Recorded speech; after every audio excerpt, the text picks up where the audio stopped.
अस्सलामुअलैकुम नाज़रीन, प्रोग्राम जी का जहां हम और आप एक मर्तबा फिर एक साथ। उम्मीद है अल्लाह ताला के फजल करम से आप सब खैरियत से होंगे।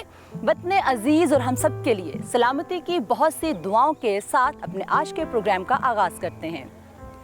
नाज़रीन, इस वक्त मैं मौजूद हूँ कलर कहार में और आप मेरे इर्द गिर्द देख रहे हैं पानी ही पानी, और ये पानी है झील कलर कहार का। आप में से बहुत से लोग इसके नाम से तो वाकिफ़ होंगे ही, लेकिन हमें शौक़ है ना माजी के दरोबाम में ताक झांक का, तो ये कैसे मुमकिन है कि हम सींग फंसाए बगैर यहाँ से निकल चलें। तो आइए हमारे साथ हम झांकते हैं कलर कहार को तारीख़ के आईने में।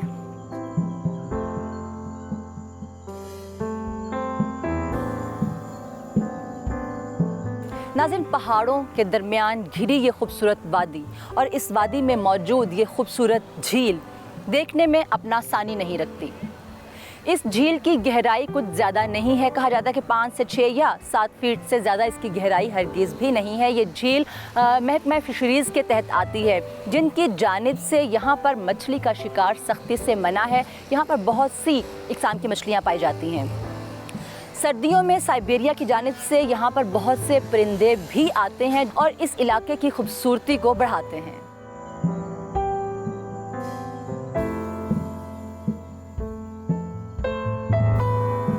ज़िला चकवाल का कस्बा और एक खूबसूरत तफरीही मुकाम कलर कहार लाहौर इस्लामाबाद मोटरवे पर एक ऐसे मुकाम पर वाक़े है जो फौजी मकासद के लिए ज़माना कदीम ही से अहमियत का हामिल रहा है। खैबर पख्तूनख्वा या अफगानिस्तान से जितनी कौमें और हमला आवर आए, वो भेरा, नंदा, कलर कहार और नवाही इलाकों पर अपनी छाप छोड़ गए।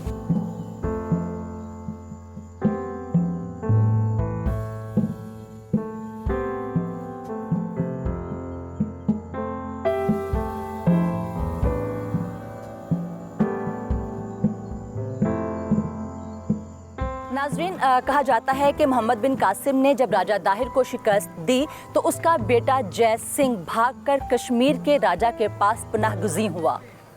कुछ अर्सा क़याम के बाद कश्मीर के राजा ने जय सिंह को अपनी जनूबी सरहदात के पास एक वसी इलाका अता किया।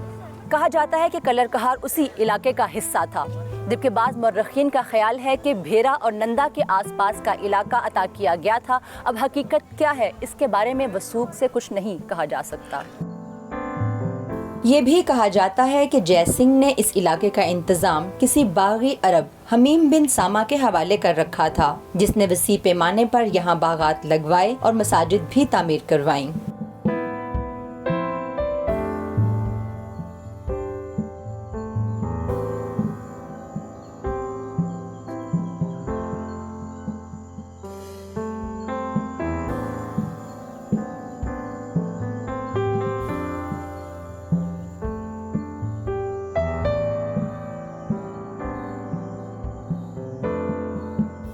बाज़ मौर्रखीन के नज़दीक हमीम का इलाका मौजूदा कलर कहार से कुछ फासले पर मौजूद था।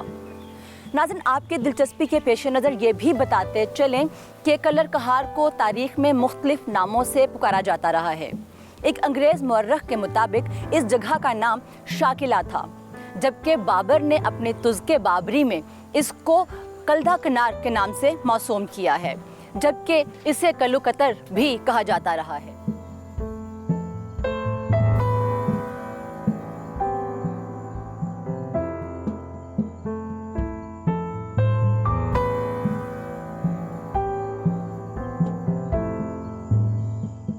नाज़रीन, जैसा कि हमने बताया कि इस इलाके को बाबर ने अपने सरगुज़श्त में कलदा कनार तहरीर किया है। इस इलाके को फ़तह करने के बाद 6 माह तक उसने यहीं पर क़याम किया और इस तमाम अरसे में ये जगह मुग़लों का आर्ज़ी पाया तख्त भी रही और तमाम फ़रामीन यहीं से जारी किए जाते थे। ज़हीरुद्दीन बाबर उस जगह के बारे में मज़ीद लिखता है कि भेरा से चले और ज़ोहर के वक्त कलदा कुनार पहुँचे। यहाँ चारों तरफ गेहूं के खेत ही खेत थे। ये मुकाम काबिले दीद है।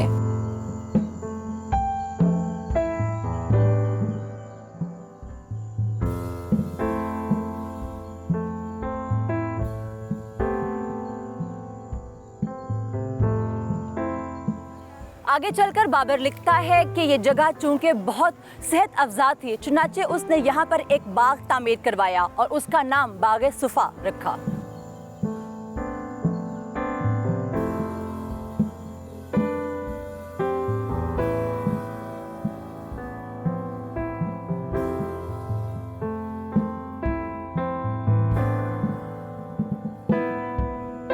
नाज़रीन, आगरा के आराम बाग के बारे में कहा जाता है कि वो बरसगीर में मुग़लों का पहला बाग था।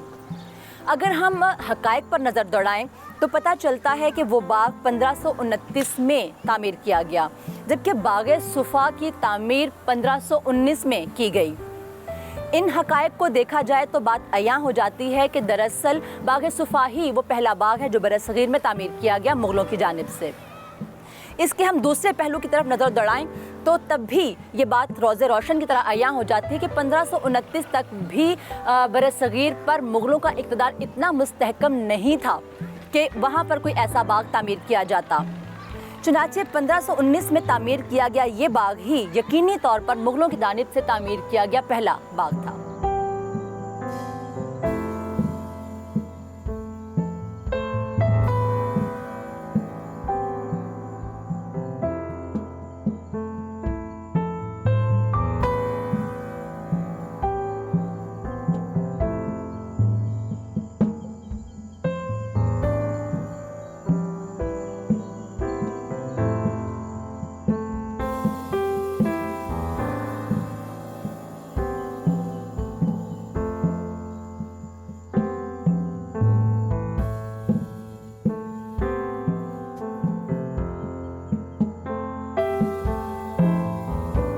नाज़रीन, कहा जाता है कि अव्वल ये बाग तकरीबन 220 मुरब्बा गज पर मुहित था, जिसमें फलदार दरख्त और गुलाब ख़ास तौर से उगाए गए थे।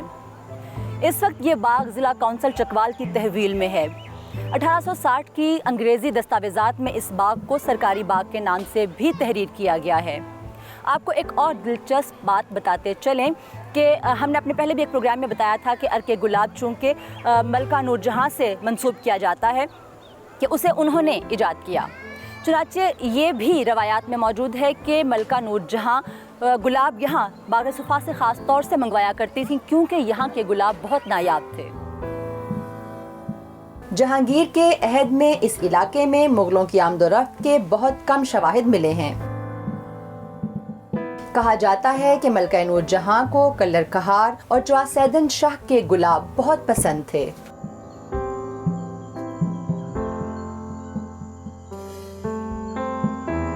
बाग सुफ़ा के कदीम दरख्तों में शायद ही कोई मौजूद रहा हो। तमाम शजरकारी जदीद है। किसी ज़माने में यहाँ मोर भी कसरत से पाए जाते थे और आज़ादाना हर जगह घूमते फिरते दिखाई देते थे, लेकिन अब नारवा इंसानी रवैयों की वजह से ये खूबसूरत परिंदे दिखाई नहीं देते। अलबत्ता इनकी आवाज़ें उनकी यहाँ मौजूदगी का पता आज भी देती हैं।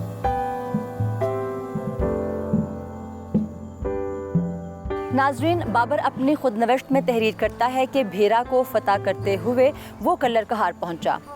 इससे पहले बाबर के जद्दे अमजद अमीर तैमूर ने भी 1398 या 1399 में इस इलाके को फतह करने की कोशिश की थी, लेकिन अपने जद्दे अमजद के तकरीबन 125 साल के बाद बाबर यहाँ पर हमला आवर हुआ। लेकिन यहाँ के मुकामी जंजुआ सरदारों ने इस हमले को रोकने के लिए बहुत सी पेशकशें भी बाबर को की और इस इलाके को तबाही से बचा लिया।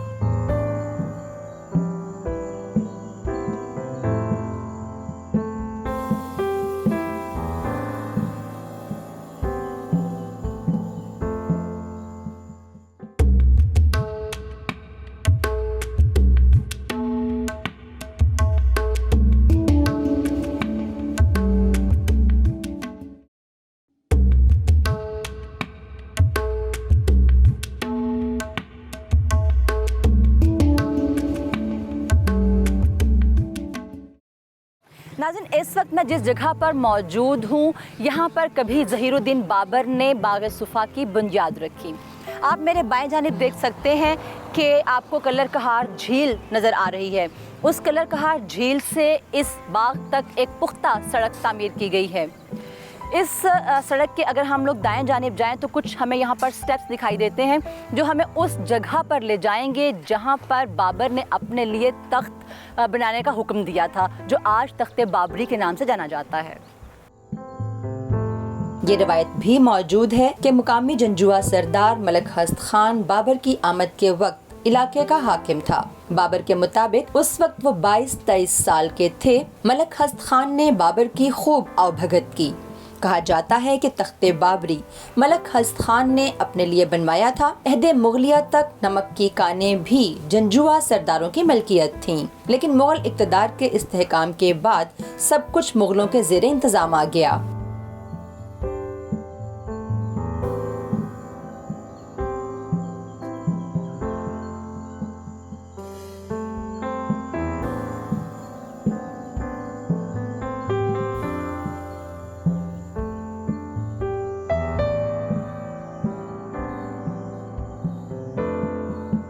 जी नाज़रीन, ये वो स्टेप्स हैं जिनका मैंने अभी जिक्र किया कि इनको तय करने के बाद हम उस जगह पर चलेंगे जहाँ पर तख्ते बाबरी मौजूद है। यहाँ पर आप देख सकते हैं कि डायरेक्शन के लिए एक बोर्ड भी लगाया गया है और आगे आपको ये रास्ता है ढलानदार दिखाई दे रहा है। तो आइए हमारे साथ एक्सप्लोर करते हैं उस जगह को और देखते हैं उस जगह को जहाँ पर कभी बाबर ने अपनी हुक्मरानी का आगाज़ किया था।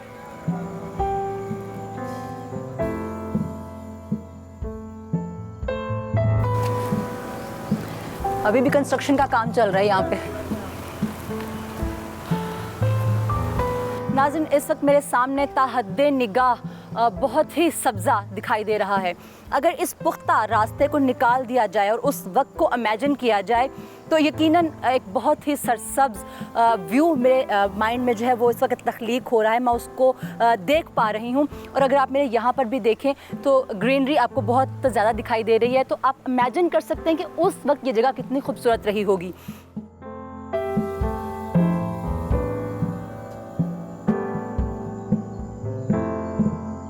नाज़रीन, आप देख रहे हैं कि मुसलसल हम चढ़ाई चढ़ते ही चले जा रहे हैं। यहाँ पर कोई जीना मौजूद नहीं है। ये मुसलसल एक ढलानदार रास्ता बनाया गया है। मुग़ल्स ढलानदार रास्ते इसलिए बनाया करते थे कि यहाँ पर घोड़ों का चढ़ना या हाथियों को ले जाना आसान हुआ करता था। आप मेरे साथ अगर थोड़ा सा आगे चल के देखें तो यहाँ पर हमें कुछ दीवारें दिखाई दे रही हैं। पैच दर पैच यहाँ पर मुख्तलिफ दीवारें हैं और उनका अगर आप तर्ज़ तामीर देखें, वैसे तो ये साथ साथ बॉर्डर भी उसी तर्ज का है, लेकिन आप यहाँ पर मेरे साथ देखें तो अगरचे यहाँ पर अब जदीद इमारतें आपको बनी हुई दिखाई दे रही हैं, लेकिन जो मैं आपको दिखाना चाह रही हूँ नाज़रीन, यहाँ पर अगर आप देखें तो कुछ सीढ़ियाँ नीचे उतर रही हैं और उसके बाद फिर एक पैच है और उसके बाद सीढ़ियाँ फिर नीचे उतरती हैं। ये बिल्कुल उसी तरह से जैसे कि आप शालामार बाग में भी देख चुके हैं कि वहाँ पर कतात को मुख्तलिफ हिस्सों में तामीर किया गया है।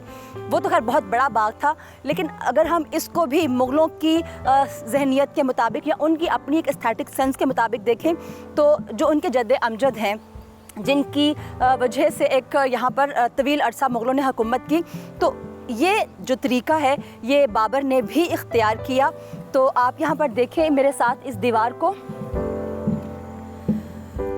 तो ये उसी तरह से तामीर की गई है जिस तरह से, ये बिल्कुल उस तर्ज की नहीं है, लेकिन आप इसको इस तरह से देख सकते हैं कि जिस तरह से शालामार बाग में एक काम दिखाई देता है पत्थर का या उस पर मरमर इस्तेमाल किया गया है, तो इसको भी उसी तर्ज से तराशा गया। अगरचे यहाँ पर हमें जदीद सीमेंट और उसकी भराइयाँ दिखाई दे रही हैं, लेकिन डेफिनेटली इसका जो हमें स्ट्रक्चर दिखाई देता है मेरे महदूद से इल्म के मुताबिक या नॉलेज के मुताबिक, तो कुछ इसी तरह से इसी तर्ज का बाबर ने भी इसको तैयार करवाया होगा। तो अभी आप अगर मेरे साथ उतरें तो आप ये देख सकते हैं कि यहाँ पर भी कुछ स्टेप्स हैं, उसके बाद एक चबूतरा है और फिर स्टेप्स हैं और फिर एक सब्ज़ बेल्ट दिखाई देती है। अगरचे यहाँ पर तामीर कर दिए गए मकानात, लेकिन हमारे सामने दूर तक, अभी आपको हम यहाँ से दिखाते हैं, दूर तक इसी तर्ज की दीवारें हमें दिखाई दे रही हैं, जिससे ये अंदाज़ा लगाना बिल्कुल भी मुश्किल नहीं है कि यहाँ पर बाग को मुख्तलिफ कतात में तामीर किया गया था और ये सीढ़ियाँ और ये रविशें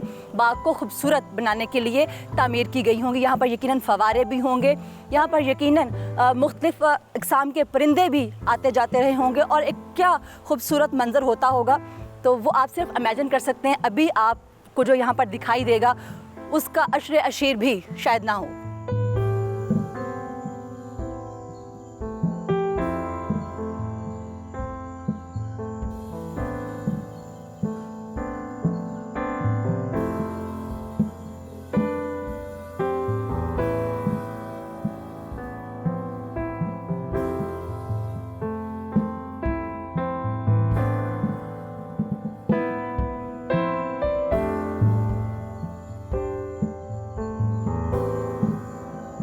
नाज़रीन, मुसलसल चढ़ाई हो रही है और हमारी हालत आप देख रहे हैं, लेकिन यहाँ पर आना और यहाँ पर इन जगहों को एक्सप्लोर करना और देखना, इसमें अपना एक चार्म है, एक अपनी खूबसूरती है। और मैं उस जगह को अपने सामने देख रही हूँ जो तकरीबन सड़क से यहाँ तक आधा 1 किलोमीटर तकरीबन चढ़ने के बाद हम उस जगह पर पहुँच जाते हैं जहाँ पर बाबर ने अपने लिए तख्त तैयार करवाया था। इस तख्त के बारे में भी कहा जाता है कि ये दरअसल यहाँ के जो मुकामी सरदार थे, जंजुआ सरदार हस्त खान, ये उन्होंने अपने लिए बनवाया था। और जब यहाँ पर बाबर हमले की नीयत से आया तो जंजुआ सरदार ने ना सिर्फ उनको बहुत सी जगह दी, जागीरें दे दी, ये तख्त भी उन्होंने उन्हीं को दे दिया था। रवायत है, अब इसमें कितनी हकीकत है ये तो हम वसूख से नहीं कह सकते, लेकिन बहरहाल यही वो जगह है जहाँ पर बाबर अपनी फ़ौज से भी ख़िताब किया करता था। और ये भी कहा जाता है कि जिस तरह से जिबले तारक पर तारक बिन ज़ियाद ने तकरीर की थी, अपनी फ़ौज को एक मोराल बुलंद किया था, तो सेम लाइक दैट यहाँ पर बाबर भी अपनी अफवाज के मोराल को बुलंद करने के लिए मुखातिब हुआ करता था। तो आइए उस तख्त पर हम भी चलते हैं, लेकिन आपको बताते चलें कि ये वो जगह है जहाँ पर एक मर्तबा हमारे साबका प्राइम मिनिस्टर मियां नवाज शरीफ साहब ने भी तकरीर की थी। तो आज हम भी जा रहे हैं।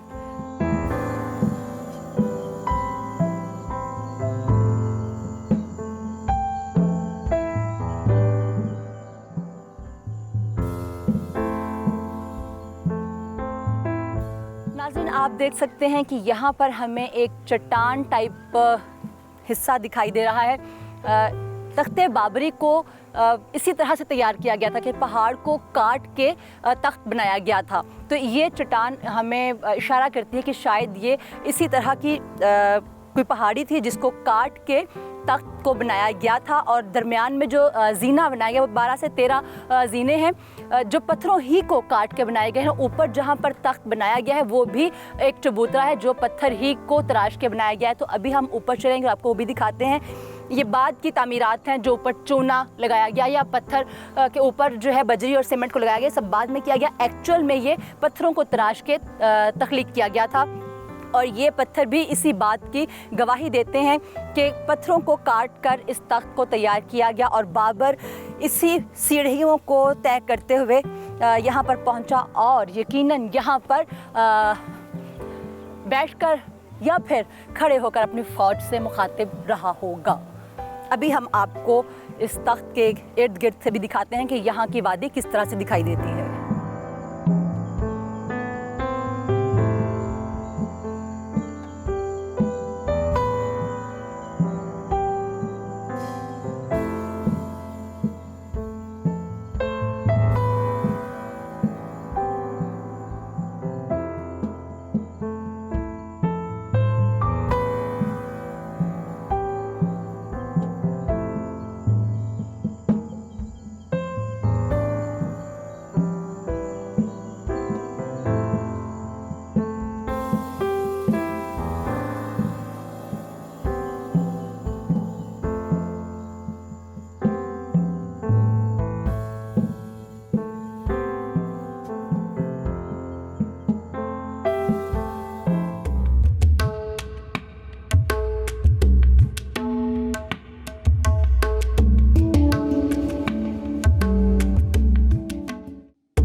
नाज़रीन, यहाँ पर तख्ती भी लगाई गई है तख्ते बाबरी के लिए, जिस पर तहरीर है कि बाग के वस्त में पहाड़ी की चट्टान को तराश कर बाबर की फ़ौज ने बाबर के लिए एक तख्त बनवाया। यहाँ पर फ़ौज का जिक्र है। एक रिवायत हमने आपको पहले भी बताई, कौन सी हकीकत है क्या नहीं है फ़ैसला हम नहीं कर सकते, लेकिन बहरहाल आगे लिखा है कि जिस पर खड़े होकर बाबर ने अपनी फ़ौज से ख़िताब किया था, जो तख्ते बाबरी के नाम से मौसूम हुआ। पहाड़ की चोटी पर सखी हूबाहू का रोज़ा भी मौजूद है।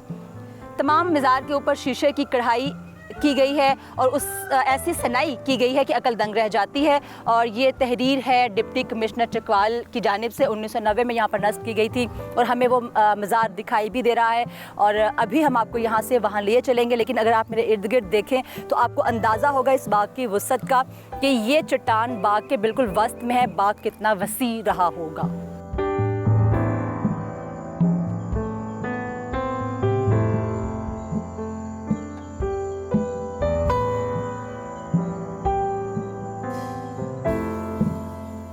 तुज़के बाबरी में बाबर कल्लर कहार झील, गंदक का चश्मा और कोहे हुमा का तज़किरा भी करता है। हाँ, अलबत्ता गैंडे के शिकार का अहवाल जरूर दिखाई देता है।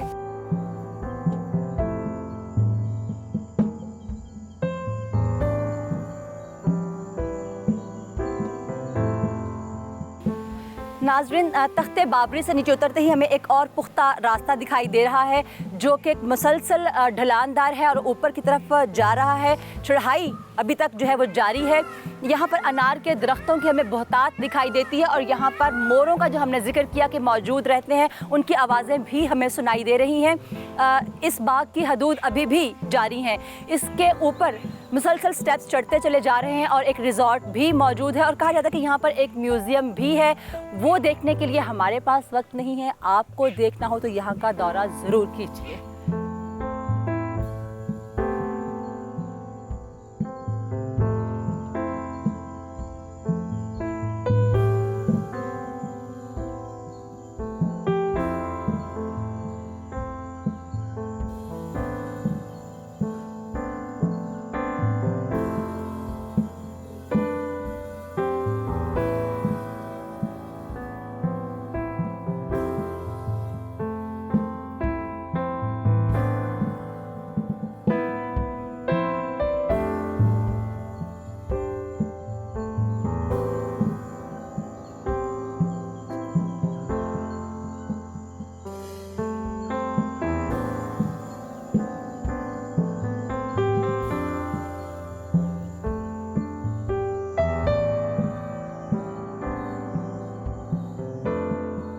यहाँ पर एक और वाक़या भी हुआ कि कहा जाता है कि ज़हीरुद्दीन बाबर ने एक ऊंची चोटी पर किसी रोज़ बैठा नज़ारा कर रहा था, तो उसने एक ख़ास जगह पर एक झील को देखा और उनसे पूछा कि ये यहाँ का पानी जो है ये खुश्क किस तरह से किया जा सकता है।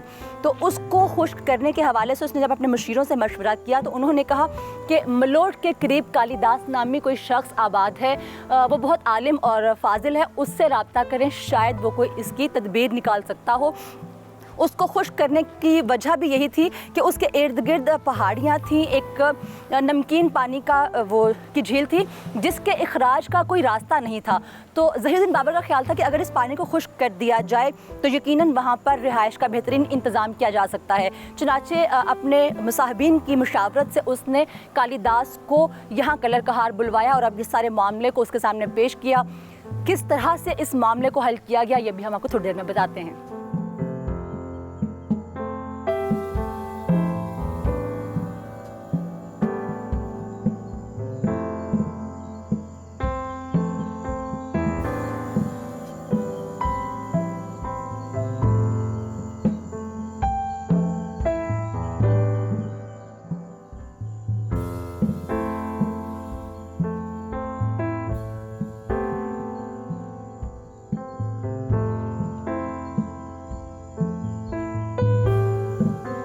कालिदास को कल्लरकहार और गिरदोनवाह के इलाकों की आबादकारी और इंतजाम इंसराम की जिम्मेदारी सौंपकर बाबुल काबिल लौट गया। कालिदास ने कोहे-जौद के मशरिक में मौजूद पहाड़ों के आसपास मौजूद पानी के इखराज के लिए मुकामी लोगों को मशरकी पहाड़ की खुदाई पर लगा दिया और डल के अतराफ के पानी के इखराज को दरियाए जेहलम तक मुमकिन बनाया। इस दर्रे का नाम घोड़ी गाला रखा गया, जिसके निशानात आज भी मौजूद हैं।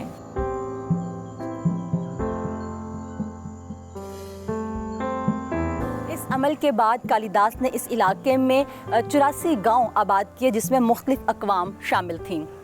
जब बाबर काबुल से यहाँ पर वापस आया तो इस सारी कारगुजारी को देखकर बहुत खुश हुआ, जिसके नतीजे में उसने धनी के इलाके से 7 गांव कालिदास को बख्श दिए। इसके अलावा धनी ही के मालियाती जो इनका सिलसिला था सालाना, उसमें से 2% हिस्सा भी कालिदास के नाम कर दिया, जो कि अंग्रेज़ी अहद तक जारी रहा।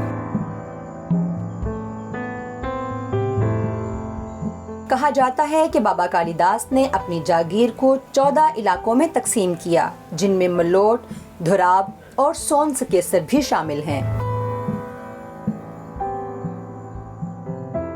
बाबर की वफात के बाद हुमायूं ने भी कल्लरकहार में क़याम किया और तख्ते बाबरी पर अपना दरबार सजाया। सूरी खानदान के अहद में इन इलाकों पर वीरानी छाई रही। बादअज़ा हुमायूं की दोबारा तख्त नशीनी के बाद कालिदास के बड़े बेटे राय भगवती दास के नाम हुक्मनामा जारी किया गया, जिसके मुताबिक कहा गया कि वो साबका इलाकों की दोबारा से देखभाल करें।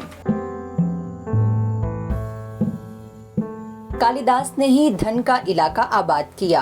बागे सफा की देखभाल का इंतजाम भी कालिदास ही के पास था, जो उनके बाद उनकी औलाद को मुंतकिल हुआ।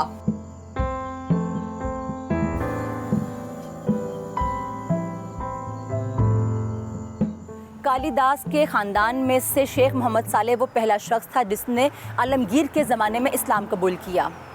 कालिदास की समाधि यहीं कल्लरकहार में कहीं मौजूद है। कहा जाता है कि मुग़लों की जानिब से कालिदास के ख़ानदान को हर साल कसीर रकम फ़ंड के तौर पर दी जाती थी, और ये समाधि कालिदास वो पहली और आखिरी इमारत है जिसको हमेशा से फंडिंग की जाती रही है।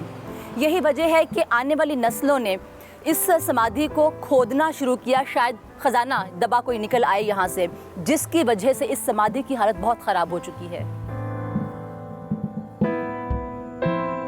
अकबर के अहद हुकूमत में 1562 में एक सनद के मुताबिक कालिदास की औलाद को भेरा और नेलाब की खिदमत सुपुर्द की गई थी। उस वक्त इस इलाके से मुराद जेहलम, सिंध और अटक के दरमियान का गैर मुतय्यन इलाका था। अबुल फजल ने आईने अकबरी में भी चकवाल और नवाह का अहवाल बयान किया है।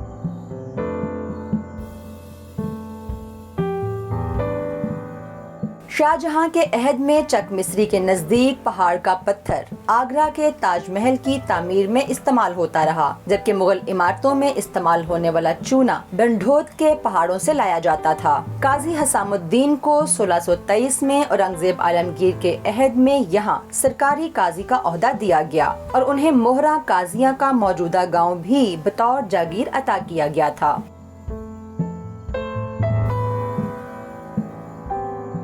1901 में मिस्टर टॉबेट की रिपोर्ट के मुताबिक बाग़े सुफा की देखभाल घडोक खानदान के मोरसे आला कालिदास को मुगल शहनशाह हुमायूं ने 1556 के करीब एक शाही दस्तावेज के जरिए दे रखी थी, जिसके मुताबिक 30,000 सिक्का बसिलसिला इंतजामात बतौर इनाम दिया गया था। क़याम पाकिस्तान तक बाग़े सुफा की देखभाल घडोक खानदान ही के जिम्मे रही।